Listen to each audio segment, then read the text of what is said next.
Picture this. Torches flicker low against ancient limestone walls. The air beneath the Egyptian desert reeks of honey, sweat, and fear. It's around 2200 BC, and you, an unlucky young soldier, are summoned to a secret chamber with a strange order.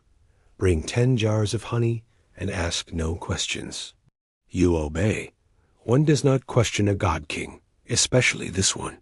Servants pour honey over a naked boy, no more than 12, trembling on a stone platform. He's trained not to cry, but his eyes scream as the jars along the walls begin to rattle. Scarab beetles starved for days, fire ants raised on blood, wasps bred for rage. Then the chamber stills. Pepi II enters.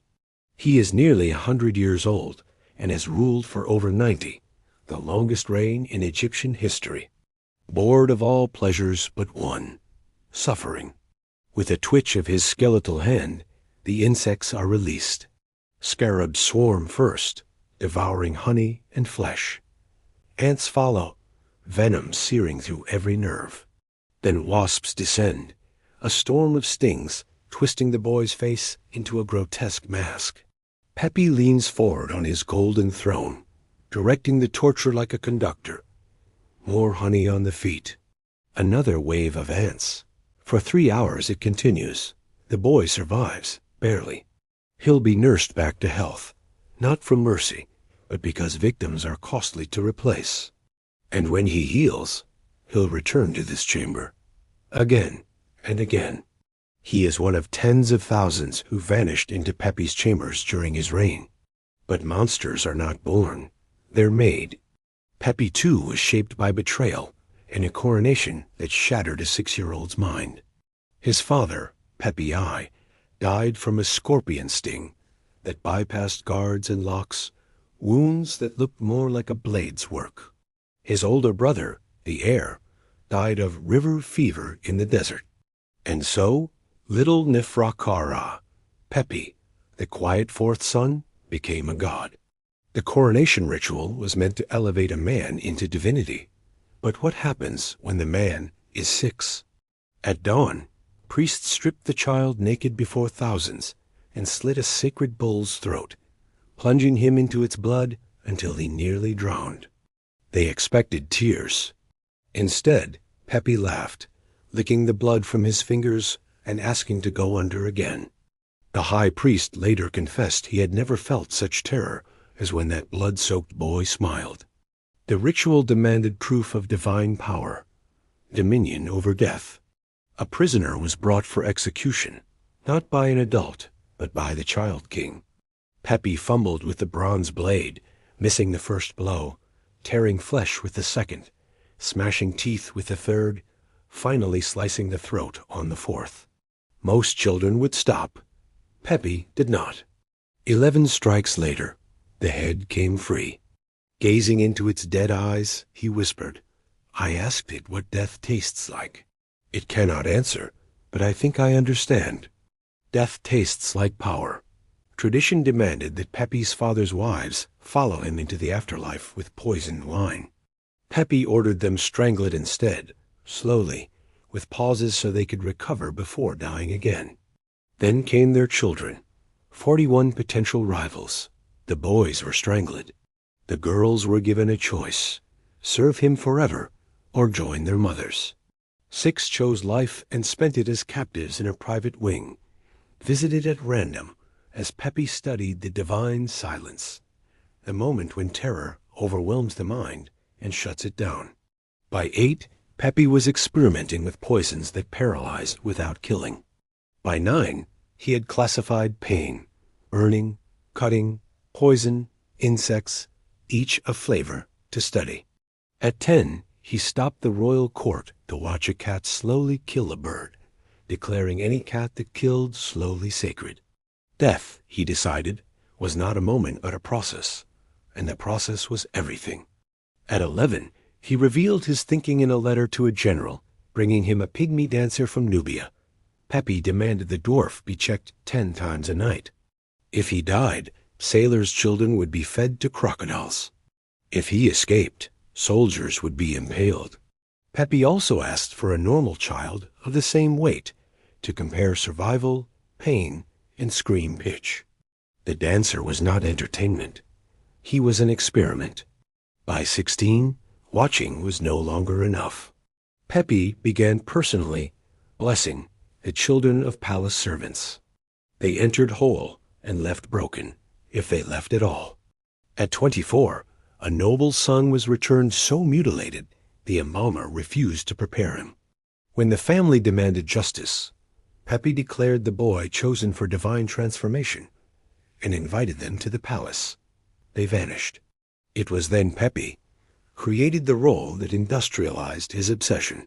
Overseer of royal entertainments, a vast child procurement machine with hundreds of scouts, guards, physicians, and torturers cataloging boys aged 8 to 14 by height, weight, skin tone, and scream pitch. By 52, his rituals had become elaborate performances, symphonies of sensation. The honey chamber originated from an accident, a worker attacked by ants after spilling honey. Pepi saw divine judgment.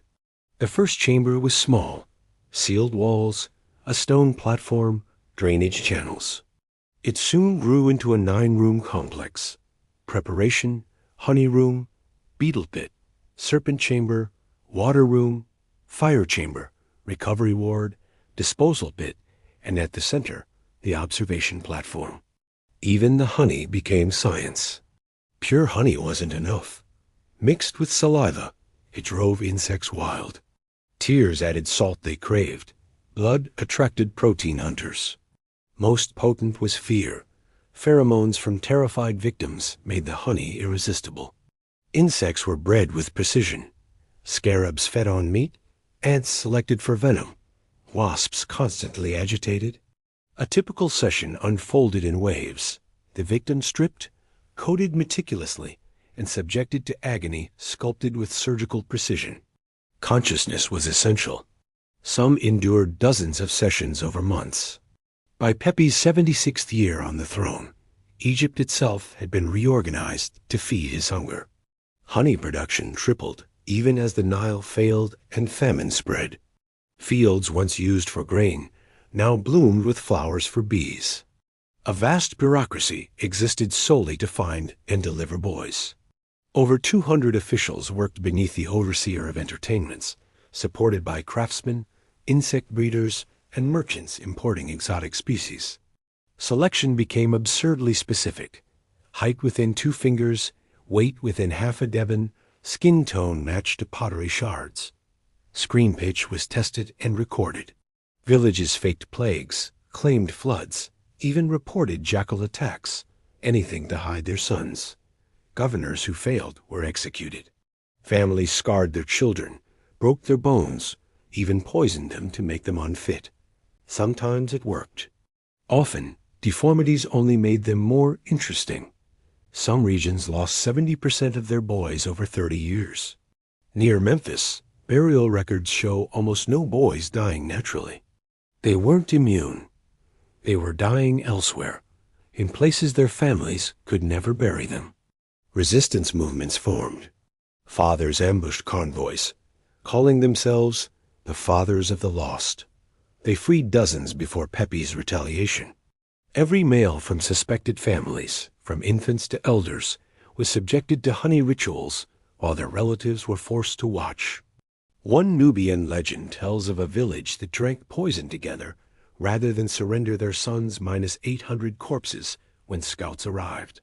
Pepi, furious at being denied living victims, had them coated in honey and displayed. By year 80, Egypt was an international pariah. Sumerians burned Egyptian goods and banned their traders. Nubia stopped paying tribute and fortified its borders. A Cree tablet described Egypt as the land where children enter palaces and do not leave. Trade collapsed. Bronze production halted without imported tin.